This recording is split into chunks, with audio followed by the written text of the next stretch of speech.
Bonjour les amis, bienvenue pour ce nouvel épisode de Watch Epicure. Écoutez, pour cet épisode, nous allons parler de montres, mais pas de montres à bracelet, comme vous pouvez le constater, ce sont les montres à gousset. C'est grâce à elles qu'on a pu avoir des belles pièces d'horlogerie à nos poignets.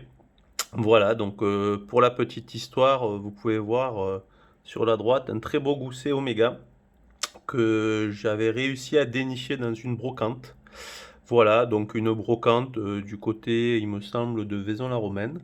Voilà, donc il y avait une vieille dame qui avait un bric-à-brac avec plein de goussets. Donc beaucoup de camelotes, beaucoup de tocs, et au milieu, je vois ce gousset Oméga. Donc je regarde un petit peu le mécanisme derrière qui était très beau. C'est-à-dire qu'à la base, je l'ai acheté vraiment pour la beauté de son mécanisme. Mais il ne marche pas, il était bloqué. Donc c'est vrai que je négocie un petit peu le prix avec la dame qui me dit qu'un horloger peut le réparer. Mais je lui dis, ben, s'il faut l'envoyer chez Omega, ça risque de coûter cher. Donc ce qui m'a fait une bonne base de négociation pour le prix.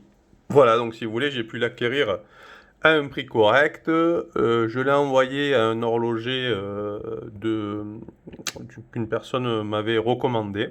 Voilà, et puis il me l'a nettoyé, il m'a nettoyé le cadran, la petite seconde qui était un petit peu noirci marquée. Voilà, donc la montre est revenue très très très très très belle, hein. Vous pouvez voir un petit peu ces aiguilles type Breguet que je trouve vraiment jolies. Voilà, pour la petite histoire, Omega, je crois, a commencé à fabriquer des goussets depuis 1848.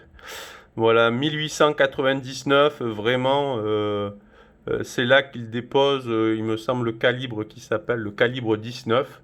Et c'est de là qu'est venu le nom Omega. Voilà, donc vraiment l'emblème de la marque. Voilà, j'aime beaucoup sa petite seconde. Regardez comme elle est belle. Voilà. Donc derrière, je ne sais pas si vous pouvez le voir, mais il y a en fait, c'est l'acteur des Animaux Fantastiques, vous voyez, avec un très beau costume. Voilà, puisqu'avant les hommes étaient très classe, hein, vous voyez, avec le gilet, le costume 3 pièces, le costume sur mesure. Ça aussi, c'est un l'art tailleur, hein, c'est quelque chose qui se rapproche de l'horlogerie. Voilà, c'est très classe, c'est très élégant. Voilà, mais écoutez, un costume sur mesure.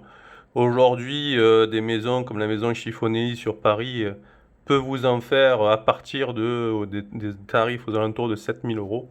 C'est sûr que ce n'est pas pour toutes les bourses, mais ce sont vraiment des très beaux vêtements avec des beaux tissus et des choses que vous pouvez garder dans le temps. Donc c'est vrai que j'aime beaucoup l'art tailleur, même si je n'ai pas les moyens, on va dire, de mettre des sommes pareilles dans les vêtements.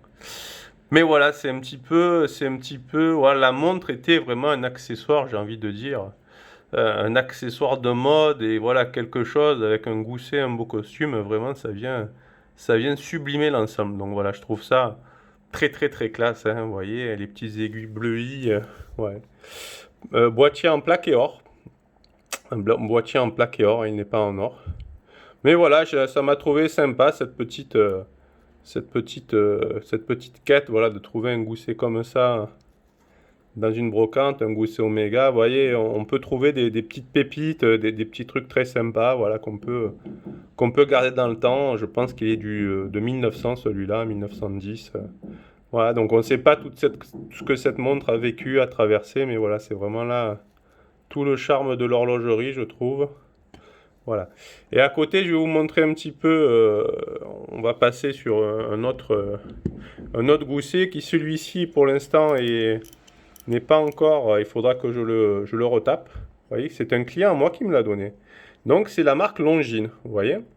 La marque Longines, donc qui est aussi une maison très connue d'horlogerie. Alors il faut savoir que Longines était vraiment à l'époque considéré autant que des marques qu'Omega, Rolex, ils étaient vraiment dans le panier haut de l'horlogerie.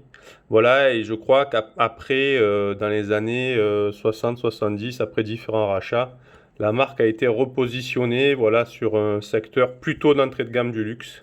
Voilà. Mais voilà, c'est une très très belle pièce. Il est en argent, vous voyez. Il est en argent et sa particularité, on voit le même mécanisme, voilà, puisque la maison Longines fait des goussets depuis, je crois, c'est établi en 1836. Mais c'est vraiment aux alentours 1899 qu'ils ont déposé le nom Longines, notamment le très beau logo avec le sablier qui est télé, c'est un sablier pour ceux qui ne savent pas. Voilà, ils ont des très belles montres dans leur gamme, notamment des montres classiques avec des phases de lune, l'Hydro Conquest avec un peu en plongeuse. Ouais. Et vous voyez la gravure Grand Prix de Paris, puisqu'en 1900, Longines a gagné le Grand Prix de Paris avec une très très belle montre à gousset en or. Donc voilà, là, la montre est, on va dire, a une petite décoration Longines Paris. Je sais pas si on arrivera à voir les gravures, mais voilà, je trouve ça vraiment assez sympa. Donc j'essaierai de la faire restaurer dès que j'aurai un peu le budget. Voilà, peut-être je ne mettrai pas des aiguilles comme celle de l'Omega. Je pense que je mettrai des aiguilles beaucoup plus classiques. Mais voilà, vous voyez, une en argent, une en plaqué or, un petit peu la différence. Donc je pense que ça va revenir à la mode. On verra, on se tiendra au courant. Donc n'hésitez pas si vous avez des anecdotes à ce sujet sur la chaîne. Voilà, donc ce sont des objets que j'aime bien aussi. Voilà, ben écoutez, c'était notre petite vidéo hebdomadaire. J'espère que vous vous portez bien. Si vous aimez la vidéo, n'hésitez pas à liker, n'hésitez pas à vous abonner et je vous dis à la semaine prochaine pour un prochain épisode.